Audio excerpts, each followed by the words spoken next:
How should we tell stories? And where in those stories do we find truth? In the facts and reasons of the journalist, or in the poetry and passion of the storyteller? In Big Fish, we see these two different approaches to storytelling and consequently truth. We see a man who has pushed his stories to the extreme. He embellishes, he sees truth in the extremes, he sees reality in exaggerated narrative. However, his son is exhausted with his dad and his approach to reality, creating the core of the conflict.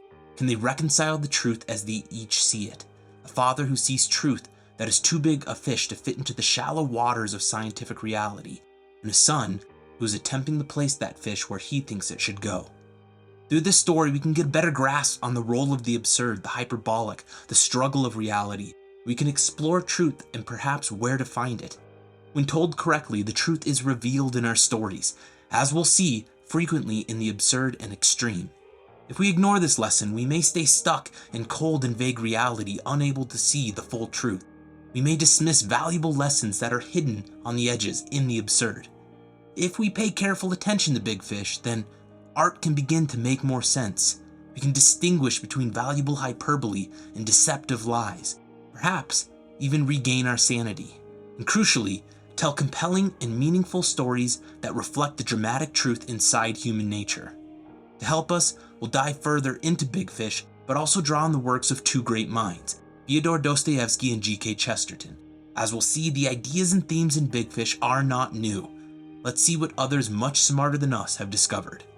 We'll begin with our main characters and their separate approaches to storytelling. Will Bloom the son is looking for truth. He's looking for the exact scientific telling of the story. He only sees reality in the definitions. He is a materialist, disenchanted with the fantastical world of his father. As a career, he appropriately chooses to work for the press, as a simple representation of his desire to pursue those facts. Will's whole life is based on facts, unable to see his facts are not the whole story. Will views his father's exaggeration as a wall, as a rejection of the reality that he represents, and a rejection of him as a son in a way. It's true Edward was not always present, working or traveling like many fathers, but instead of telling the dry facts of reality that a father has to work and misses out on life events sometimes, Edward attempts to tell heroic stories of adventure, perhaps attempting and encouraging Will to go on his own adventures. Yet Will is unable to see this encouragement, see past the basic facts. Perhaps he's heard his father's stories too often. The extraordinary has become ordinary, or even worse, dull. Regardless, this journalistic approach is the only path forward Will sees, which leads us to Edward Bloom. Edward Bloom is a fantastical storyteller. He is a fish that cannot be caught, as the boundaries of facts and the usual cannot contain him, or at least those boundaries are too constricting for a man of his storytelling ambition. There is a brief exchange with Josephine, his daughter-in-law, that summarizes his critique of quote-unquote normal storytelling.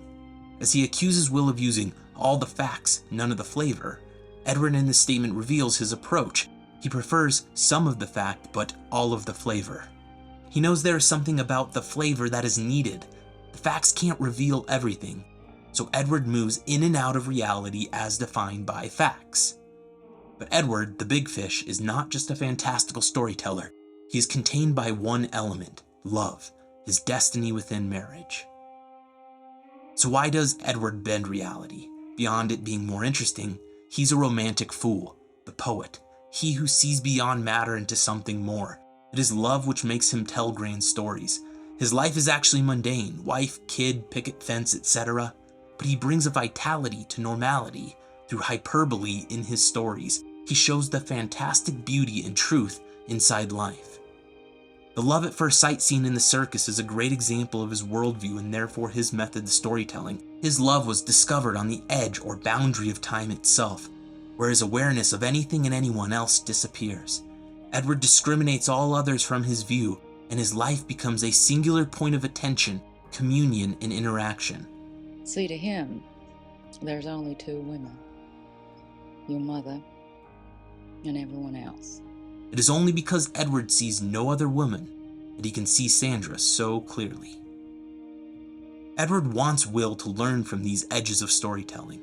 Everything said might not be scientifically true, but reality also exists beyond what science and facts can explain. The danger with this form of storytelling is the continual stretching of truth, which can be useful as long as it doesn't stretch it to the point of breaking. To be clear, I am not supporting lying, quite the opposite. Hyperbole is another way to portray the fullness of truth. We can and should distinguish between outright lie and fantastic storytelling. A lie deceives, while hyperbole illuminates. Exaggeration is a highlighter on the text of life. It helps us see what is more important. A quick example for this tangent. Say you go to a concert, and later you are asked, did a lot of people go to the show? If the place was sold out and you exaggerate by saying, 1 million people were there, we were packed like sardines. It may not be the technical truth, but truth in spirit. And the exaggeration illuminates the demand of and enthusiasm for this band.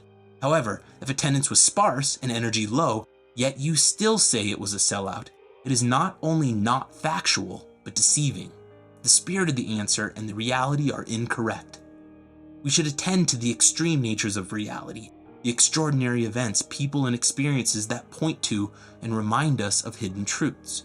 A quote from G.K. Chesterton: "It is one thing to describe an interview with a gorgon or a griffin, a creature who does not exist. It is another thing to discover that the rhinoceros does exist and then take pleasure in the fact that he looks as if he didn't. One searches for truth, but it may be that one pursues instinctively the more extraordinary truths." In this clever quote, we see the joy of and compulsion to attend to the odd. Dinosaurs don't exist today, that is a technical lie. But at the same time, we may visit dinosaurs at our nearest rhinoceros exhibit in the zoo. The truth is not necessarily literal. It's like, it's all kinds of true. Right. What is true and what is not true. You know? And this is what's beautiful about it for me, is that I get to play it where it's fantastical. It's just larger than life, and it's slightly exaggerated, but it's not fantasy. It's not dreamlike or anything, but it's just that little bit exaggerated. Tim Burton was the perfect director for this story, as his unique visual style shows us there's perhaps more to be found in the strange. Like in Edward Bloom, Tim Burton is not just looking for facts, but flavor. Perhaps this explains Burton's eccentric, gothic style, as he's not creating a distortion or caricature of reality, but a higher realism as he sees it. Truth in the extremes. Big Fish may even be an explanation or defense of Burton's own storytelling style, showing us the beauty and horror of truth, the needed expansion of our attention. The edges are clear, free from the fog of compromise or middle ground. Consider the edges lit up, a light that shows all beauty and all imperfections. In that light we can pin truth down, precisely speak about the good in the absence of good, the full color of life. It's another way to consider contrast. We see the beauty and absurdity of truth and the ugliness or insanity of lies. When we tell stories of good versus evil, we can exaggerate. Yes, the skeptic is partially correct when he says the world is more nuanced, but when we lose sight of what actually is good and evil, maybe by exaggerating, we can begin to see clearly again. Truth can be obscured in the comfort of the normal. Maybe comfort clouds our vision. This struggle with reality can perhaps be best seen with the man who saw reality within struggle. I'm talking about Fyodor Dostoevsky, author of such classics as The Brothers Karamazov, Crime and Punishment, Notes from Underground, and more. In his commentary on Crime and Punishment, W.J. Leatherbarrow compares the writings of Dostoevsky and Tolstoy. If Tolstoy can be seen as creating a measured, epic depiction of Russian life, Dostoevsky was criticized for his outlandish, almost unrealistic characters. In his words, preferring instead to concentrate upon abnormal characters in extreme situations. Leatherbarrow brings up criticism of Dostoevsky's works as not true novels and did not represent life, but were instead outpourings of metaphysical obscenity. But Dostoevsky defended his style, stating, "I have entirely different notions of reality and realism from those of art realists and critics. And what most people regard as fantastic and exceptional is sometimes for me the very essence of reality." In his notebooks, he went even further, declaring, "I am a realist in the highest sense. That is, I depict all the depths of the human soul." And I firmly stand with Dostoevsky. The reality of suffering and the freedom of redemption is conveyed beautifully in Crime and Punishment and The Brothers K. And reality jumps through his characters. He doesn't water down evil or goodness, sin or virtue, atheist or religious, analytical or poetic. Those extremes define reality and might even be required to comprehend the big ideas. He says he depicts the depths of the human soul. I would add that he depicts the soul inside human depths. In his book Orthodoxy, and specifically in the essays The Maniac and Ethics of Elfland, the great author G.K. Chesterton attacks a similar problem. He appeals to the poetic love of the unknown and how that is the sane view of reality, while the materialistic attempt to understand everything drives us insane. The Prince of Paradox, as Chesterton is called, warns against our vain attempts to fit all of reality into our limited heads. Poetry is sane because it floats easily in an infinite sea. Reason seeks to cross the infinite sea and so to make it finite. The result is mental exhaustion. Dwell on this with me. Gain sanity in the artistic expansion of reality. Avoid the mental exhaustion that reason ends in. Science and fact cannot explain everything, and the attempt is not only fruitless but damaging. So we expand our understanding by means of poetry, storytelling, and more. I don't think it's a stretch that Chesterton would appreciate Edward and warn Will of his approach to life. Big stories, like Edward tells, just might keep us sane, help us to accept the strange mysteries and underlying truth that we cannot fully grasp. We are material and immaterial. We are matter and spirit. A person is a unified composite of both. Returning to Will, the core issue with his approach is that he only sees the material half of humans. Will desires precision in matter and is ignorant in spirit. Edward tells stories that are more ignorant in regards to matter, but precise in spirit. Will asks, why care what the story means? It must be precise. Edward asks, why care for the precision? The story must be meaningful. Approaching it from these many angles, we see different prioritizations of the characters. Spirit over material, or material over spirit. Let's return once again to Chesterton. We need this life of practical romance, the combination of something that is strange with something that is secure. We need so to view the world as to combine an idea of wonder and an idea of welcome.